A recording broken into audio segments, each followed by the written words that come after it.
اعوذ باللہ من الشیطان الرجیم بسم اللہ الرحمن الرحیم اللہم فقہنا فی الدین، یا اللہ ہمیں دین کی سمجھ بوجھ عطا فرما، آمین یا رب العالمین۔ آج ہم سورہ النساء کا ترجمہ آیت نمبر 93 سے شروع کر رہے ہیں۔ رہا وہ شخص جو کسی مومن کو جان بوجھ کر قتل کرے تو اس کی جزا جہنم ہے، جس میں وہ ہمیشہ رہے گا، اس پر اللہ کا غضب اور اس کی لعنت ہے، اور اللہ نے اس کے لیے سخت عذاب مہیا کر رکھا ہے۔ اے لوگو جو ایمان لائے ہو، جب تم اللہ کی راہ میں جہاد کے لیے نکلو تو دوست دشمن میں تمیز کرو، اور جو تمہاری طرف سلام سے تقدیم کرے اسے فوراً نہ کہہ دو کہ تو مومن نہیں ہے۔ اگر تم دنیوی فائدے چاہتے ہو تو اللہ کے پاس تمہارے لیے بہت سے اموال غنیمت ہیں، آخر اسی حالت میں تم خود بھی تو اس سے پہلے مبتلا رہ چکے ہو، پھر اللہ نے تم پر احسان کیا، لہٰذا تحقیق سے کام لو، جو کچھ تم کرتے ہو اللہ اس سے باخبر ہے۔ مسلمانوں میں سے وہ لوگ جو کسی معذوری کے بغیر گھر بیٹھے رہتے ہیں اور جو اللہ کی راہ میں جان و مال سے جہاد کرتے ہیں، دونوں کی حیثیت یکساں نہیں ہے۔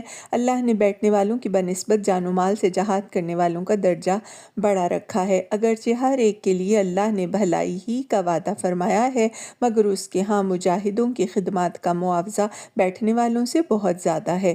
ان کے لیے اللہ کی طرف سے بڑے درجے ہیں اور مغفرت اور رحمت ہے، اور اللہ بڑا معاف کرنے والا اور رحم فرمانے والا ہے۔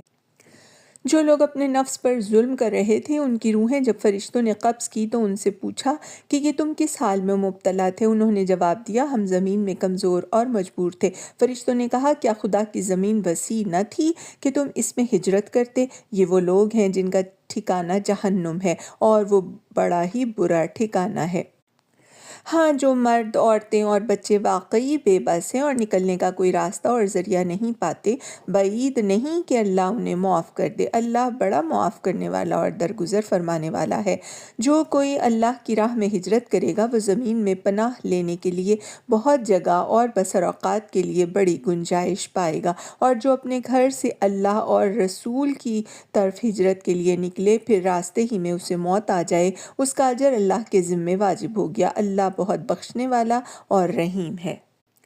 اور جب تم لوگ سفر کے لیے نکلو تو کوئی مضائقہ نہیں، اگر نماز میں اختصار کر دو، جبکہ تمہیں اندیشہ ہو کہ کافر تمہیں ستائیں گے، کیونکہ وہ کھلم کھلا تمہاری دشمنی پر تلے ہوئے ہیں۔ صدق اللہ العظیم، وآخر دعوانا ان الحمد للہ رب العالمین، وسلام علی المرسلین۔ ویڈیو کو شیئر ضرور کریں، جزاک اللہ من خیر۔